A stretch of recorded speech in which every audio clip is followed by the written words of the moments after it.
Hey guys, what's up? We are back with another video today, and today we are doing our Florida State 2023 college football prediction. So make sure that you hit that subscribe button down below. We're closing in on 1,000 subscribers, guys. It is so crazy to believe that from the last 4 years that we're going to get so close to 1,000 subscribers. Like this video if you enjoy it. Comment all your thoughts and opinions down below. What you think Florida State's record will be. What you think their season will look like with games against LSU and Florida and Clemson. What do you think those big games will provide down to the small games like Virginia Tech and Wake Forest and stuff like that? So also make sure you check out the podcast. Link will be in the description, as well as the website and the Patreon page. As well as my second channel with American Football Network, that's College Football Roundup. We're putting out all sorts of other content on there that's exclusively on Roundup. So make sure that you check out that video as well. So let's get started with today's video. So as we make our way over to the schedule, Florida State's in an interesting position this year. They are in a position that really puts them in a good spot with this year, and you have a big first game when it comes to LSU. LSU is a big-time opponent. This is a Sunday night matchup, not even a Saturday night game. In this game, Florida State won just by the skin of their teeth last year. Really fascinating matchup. This year, it's probably going to be a top 10 matchup. And it's going to be a fascinating one. You have Jaden Daniels on one side at quarterback, and you have Jordan Travis on the other. You have both great wide receiver cores led by Johnny Wilson on the Florida State side, and the LSU receiver that I can't think of his name on the other side. Both teams have pretty solid defenses. I think LSU's defense is just a little bit better, but overall pretty solid defenses on each. But really, when it comes down to it, I think when this game is at the very end, I think that the winner will be the most physical team. And I think the most physical team in this matchup is the LSU Tigers. I think that LSU is just a little bit more physical. They have a little bit better running attack outside. Both quarterbacks, I think, are pretty even in their rushing ability. I think Jordan Travis will probably run the ball a little bit more just because of his want to run the ball a little bit more than Jaden Daniels. But I think that the running game and the physicality of LSU and the trenches is going to be the big difference in this game.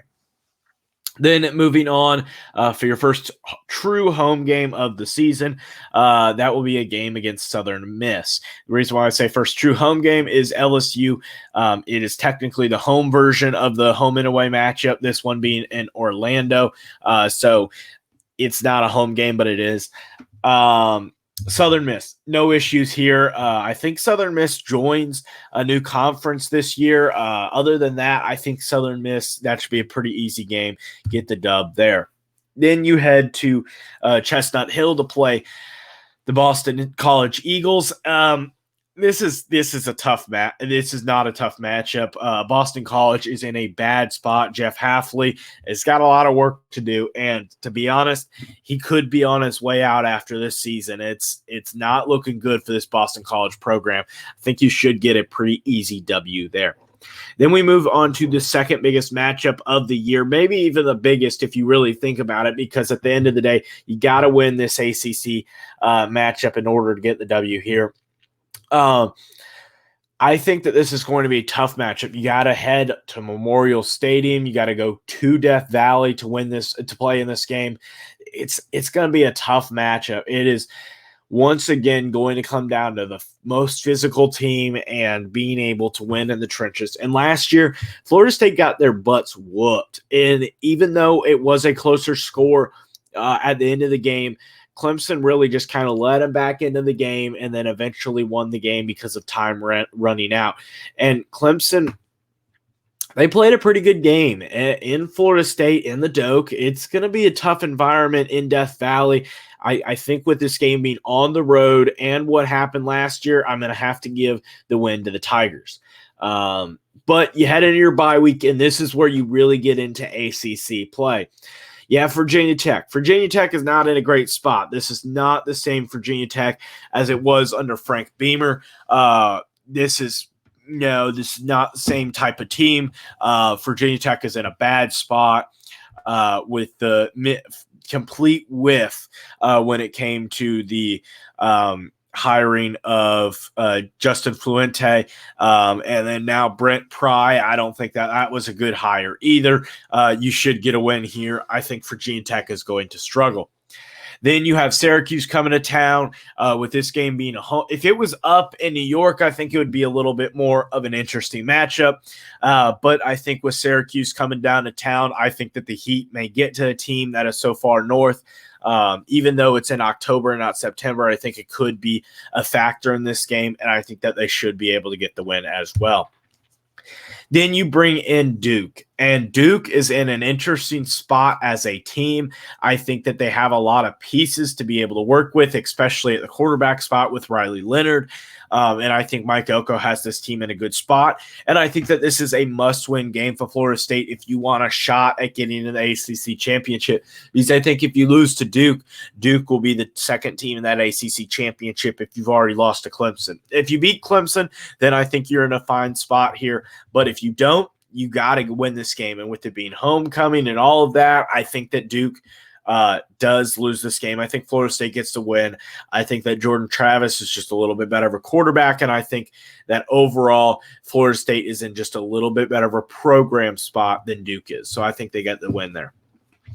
Then you head to your first road game in 4 weeks as you head to Wake Forest or Winston-Salem to play the Demon Deacons. This is going to be an interesting match. At Wake Forest, you lost Sam Hartman. You lost a couple other players on that offense. The defense is going to be trash, as always, under Dave Doran. I think that Florida State gets the win here, even though I think that Florida State from time to time does have a game or two in which they're like, what are you doing, Florida State? Like when they played who was it last year that they lost to? There was a couple of teams where Florida State, it's like, why are you losing to them? Why?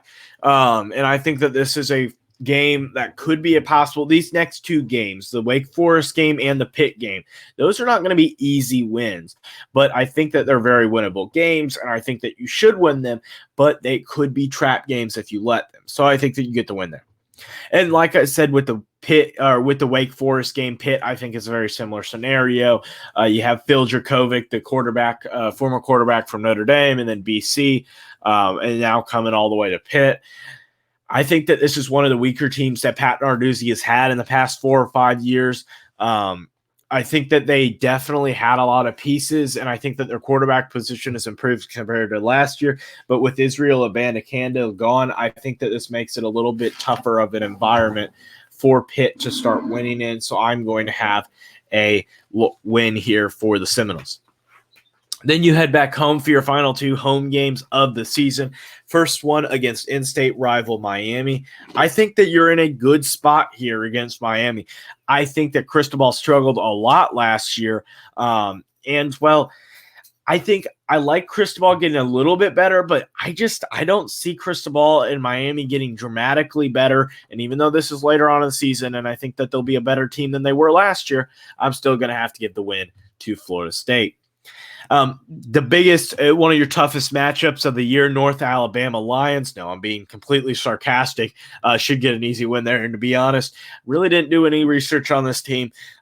North Alabama, not a particular giant in FCS either.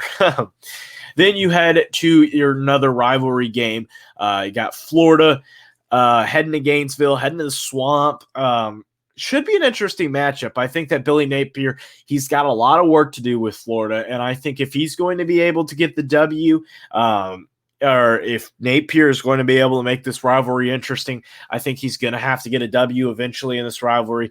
But I think that the win is going to go to the Seminoles. I think that the Seminoles finish with a 10-2 record, mostly because I think that with a lot of the losses like Anthony Richardson and stuff like that, you do lose a lot of your pieces in that type of system that you really needed. You really needed Anthony Richardson to come back. You really needed a Science Torrance and stuff like that. And I think Florida, they got another year before they're really going to get better. So that's going to pretty much wrap it up. Hit the 2 videos down below. Hit the subscribe button up here. And as always, have a great day. Bye, guys.